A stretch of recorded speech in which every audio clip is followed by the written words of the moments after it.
I made a budget for you so you can buy the coffee, go on the trip, or quit the job you don't like. The budget you're about to make today is your first step to wealth, and because I am not a financial expert, I had this video approved by a chief financial officer with 20 years of finance experience, a CPA, and a CFA. After doing the initial work of setting up my budget and investments 5 years ago, I really just spend about 30 minutes every month on my personal finances. And that's because personal finances are empowering and do not have to be our entire personality. So with that, let's get started with step number 1, download this budget. So you're going to click on the linked budget in the description below, then go to File, Make a Copy, rename it, and click Make a Copy. If the Make a Copy field is grayed out and you can't click it, it's because you have to sign into your Google account first. So do that if you haven't already. Then once you can make a copy, the new budget that opens up is your new budget. Just so you know, throughout this video, I will make clear prompts for you to fill this out. That way, by the end of the video, you will have your own completed budget. So with that, let's move on to step number 2, which is to categorize your income and expenses. So now you're going to go to the Income and Expense Categories tab. Here we have 2 columns. Column A is your income or expense type, and column B is the bigger bucket or category it falls into. Let's go through the first 2 categories together, starting with income. So here you're going to rename Employer 1 to be the name of the company you work for. And then you can leave this extra income here to account for money you find on the ground or one-offs that don't fall into any particular income category. If you have another job or any other income sources, like tracking tips, for example, type those income types into column A.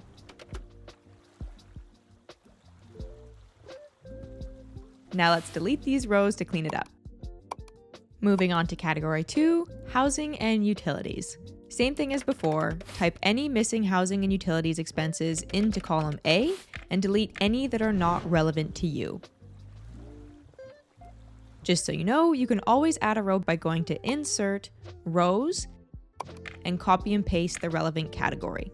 Now, before you pause this video to fill out the rest, I wanted to mention 3 things. First, make sure an expense type always has an expense category, and that's because we always want an expense category to link up to an expense type. Second, you can delete an entire expense category if it's not relevant to you. And third, you can add an entire category if needed. For example, if you want travel to be its own expense category that's broken down into more expense types, delete it as an expense type in column A and make it a new expense category in column B. Just make sure to give it a number so it stays in order later. Okay, now pause the video here and fill out column A.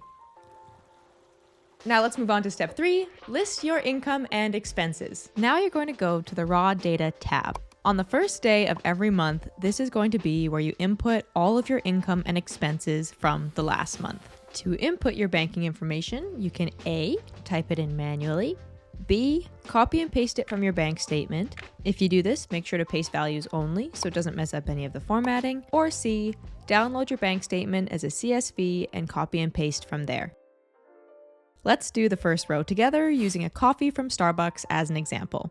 So for date, I'm just going to type Jan 1 and click enter because it knows that it's 2024.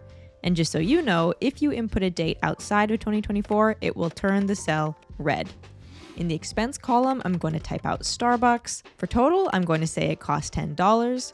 And the expense type, which comes from the list that we put together earlier, is going to be coffee. Here, you can select from the drop-down menu or start typing your expense type and click enter when it pops up. And last but not least, the expense category will auto-populate because you already did the work of connecting expense types to their expense categories in step 2. I just wanted to mention one thing before you pause this video and fill out the rest. I lied. It's 3 things. If the date formatting looks weird, you can click on a normal date, click this paintbrush tool to copy the formatting, and click on the weird date again to apply the formatting. If you don't have a drop-down menu to pick from, you can copy a functioning cell and paste it into the broken one to fix it. And if your expense category does not populate, it's because it's missing its formula. And I know it's missing a formula because when I double-click the cell, I can see that it's empty. To fix this, we'll just copy a functioning cell and paste it into the broken one, and there you go. Now when I double-click, I can see that there is a formula. All right, now pause the video here and fill out your income and expenses in the date, expense, total, and expense type columns. All right, go for it. Perfect. Your raw data tab should look something like this. And now it's time for step 4, which is to review your monthly spending. Okay, so let's go to the pivot table tab. This table is showing all of the expenses you just listed in the raw data tab. The columns here are the month, so when you add your income and expenses for future months, the pivot table will automatically update. And the rows here are the expense categories, which are nicely listed in numerical order. And here you can click on these plus signs to expand the expense categories into their expense types. Now for a couple quick housekeeping notes. First thing is, your raw data needs to be complete in order for it to show up in the pivot table. So if there is no date in the raw data tab, or the date is spelled incorrectly, the pivot table won't know where to put the expense. And if there is no total dollar value, the pivot table won't add it. And lastly, if there's no expense type in the raw data tab, the pivot table won't know where to put the expense. So as a general rule of thumb, if you have numbers showing up outside of a month, like this $3,000 or $10, double click on the mystery number and it will pull up a new sheet to tell you where the problem is. From there, you can then delete the sheet and go back and fix it in the raw data tab. The next piece of housekeeping is something that shouldn't happen, but if it does, I want you to be able to have the tools to fix it. If your pivot table isn't pulling all of the numbers from the raw data tab, you can click on this pencil to open up the pivot table's preferences. From there, you can check this box in the upper right corner and make sure it's pulling from the entire raw data sheet. To do that, just click on these 4 squares. You can delete whatever is there, then go to the raw data tab and click on this upper left corner to select the entire sheet and click OK. Alright, so pivot tables are dynamic, and this means that when you update the raw data tab, the pivot table will automatically update too.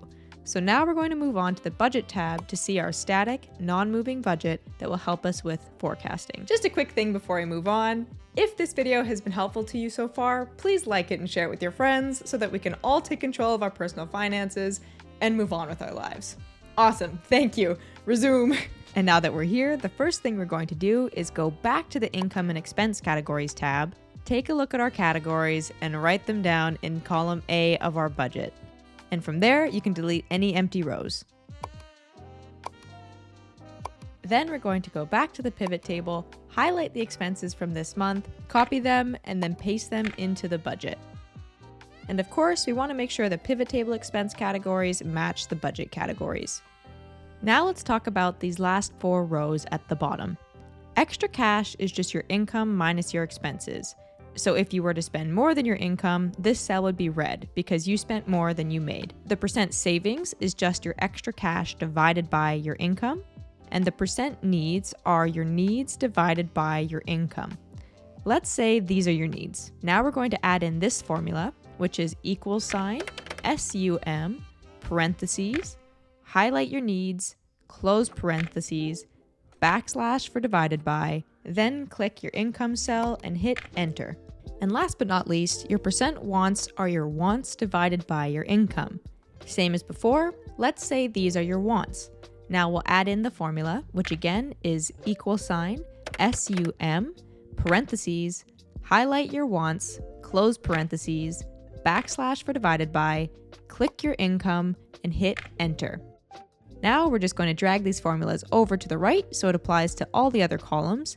And for now, you can just ignore the ugly divided by 0. It will resolve itself in a second. So this budget is great for forecasting because as you fill it out, you will start to notice trends or averages on how much you spend per category per month. So pause here and fill out the next empty month with what you think your average spending per category is. Perfect. Now we're going to drag that forecast all the way to December. Now in this total column, you can see your yearly income and expenses, which can be an eye-opener. Maybe the yearly amount of rent number is shocking and you consider getting a roommate. Or maybe you see that you don't spend that much money on food and you can actually afford to go out for a fancy dinner every month. This forecast also helps to be able to allocate future money. For example, you might know already that you spend about $500 extra on presents in December. So you can add that here so you know to maybe save a little bit more in November. But most importantly, a forecast like this helps you see how much is enough. And now I'm referencing the book, The Psychology of Money. In the book, the author explains that once you know how much is enough, your savings will increase as your salary increases, not your spending. Because wealth isn't about fancy cars or big houses. Wealth is about being able to do what you want, when you want, with who you want, for as long as you want. Oh, Jesus! So yeah, If you spend money on things that matter to you and you save the rest, eventually you'll be able to quit that job you don't like and take a creative break. Or you'll be able to go on that vacation with your friends, guilt-free. It all depends on what your priorities are. And that brings us to step 5, which is establish your financial goals. And if you don't know which goals to set or where to put your extra money at the end of every month, go to the instructions tab, click on this diagram, and pause this video so you can review it. It's made for Canadians, but the overall sentiment is still helpful. Now, once you have an idea of where the best place to put your money is, let's go to the goals tab and fill out a goal or two. Nothing crazy, just something to work towards. You heckin' did it! You have a budget and you set your financial goals. Now all you have to do is sit down with your budget at the beginning of every month and do the following. List your income and expenses in the Raw tab, copy the pivot table numbers into your budget, review your budget to see where you can cut costs or splurge, and move your extra cash from the month to an account that best aligns with your personal finance goals. And if you liked this video, YouTube seems to think you'll like this one too, so give it a watch.